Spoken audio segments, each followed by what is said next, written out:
famille et comme chaque économie, comme chaque processus, il se développe. Il y a donc, on investit des ressources, des moyens financiers, et ça donc se développe, et on ne peut pas voir la fin de ce processus et de cette agglomération qui se connecte avec l'agglomération de Kalođerica. Le nombre d'habitants augmente, et ce sont des endroits dont personne ne s'occupe, sauf les habitants de ces agglomérations.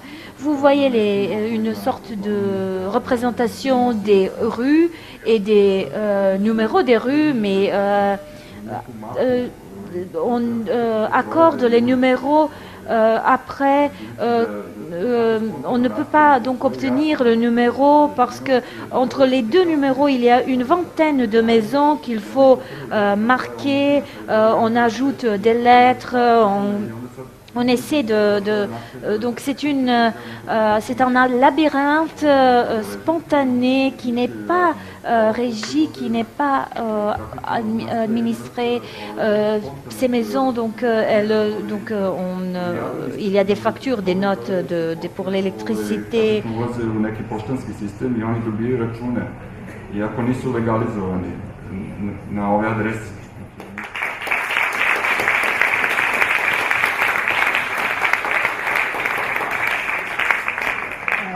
Merci à Ivan Kučina. Et maintenant, on peut ouvrir un débat avec vous. Bonsoir tout le monde.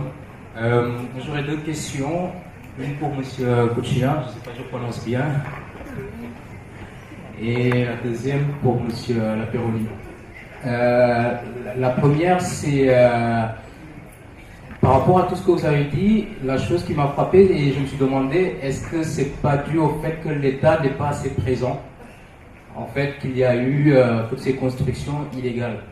Parce que je dis, peut-être si l'État était présent, peut-être qu'il y aurait plus de surveillance, où les gens on se rendrait compte qu'il y a des constructions qui sont faites sans autorisation et tout cela. Si je fais le parallèle par rapport à la France, c'est très difficile de construire de façon illégale. Même si ça existe encore un peu, surtout pour le domaine du littoral et tout ça. Mais oui, je me demande si c'est pas plus ça, par manque de moyens justement. Et voilà. Chaque pays peut faire tout ce qu'il veut et il peut même permettre la construction illégale. Comme j'ai déjà mentionné, une loi sur la décriminalisation de la construction illégale a été adoptée en 1993.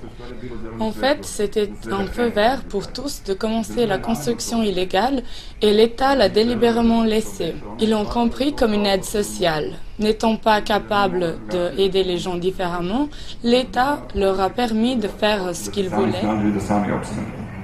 Tout à l'heure, Monsieur Laperoni, vous avez parlé de la solution par rapport au ghetto, la solution du communautarisme. En fait, d'organisation, un peu comme le syndicalisme, si vous voulez. Et la question qui me vient, mais est-ce que ce ne serait pas une autre façon d'opposer deux mondes? C'est-à-dire qu'il y aurait des communautés qui se regrouperaient entre eux pour revendiquer des choses, mais ce qui peut être aussi au détriment d'une autre communauté. Et que les communautés se retrouvent d'une certaine façon, une autre lutte de classe, mais entre communautés, si je puisse m'exprimer ainsi.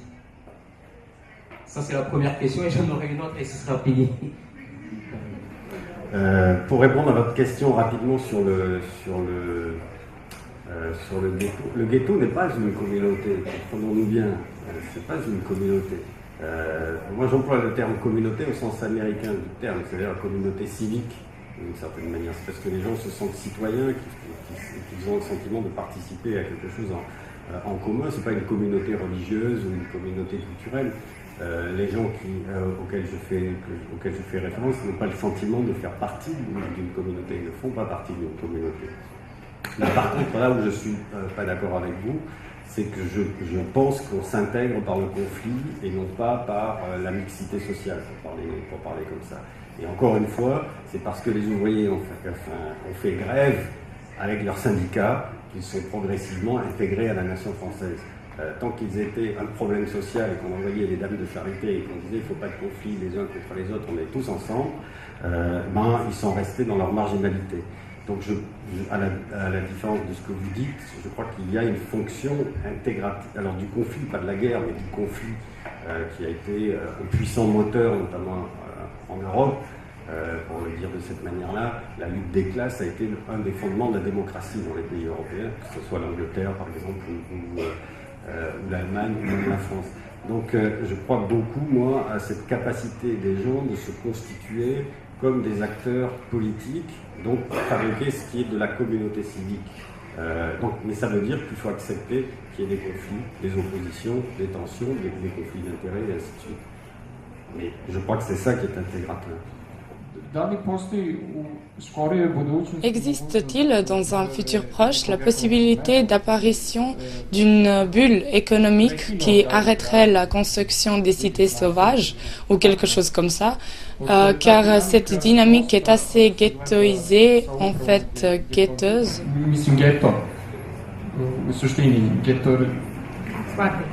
On a compris.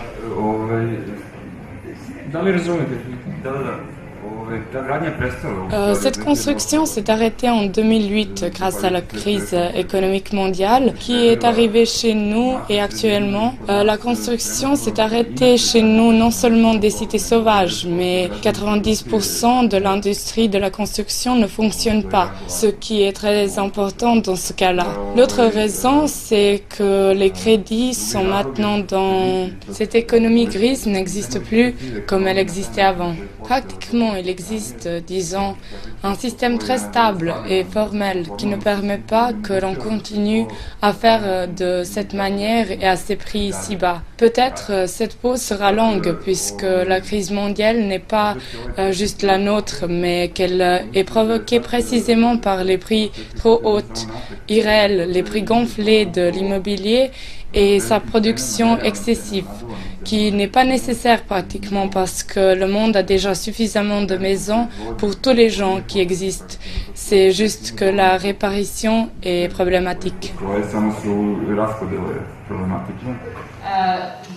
Merci, je vous propose que le rendez-vous prochain soit dans un mois, le 5 juin.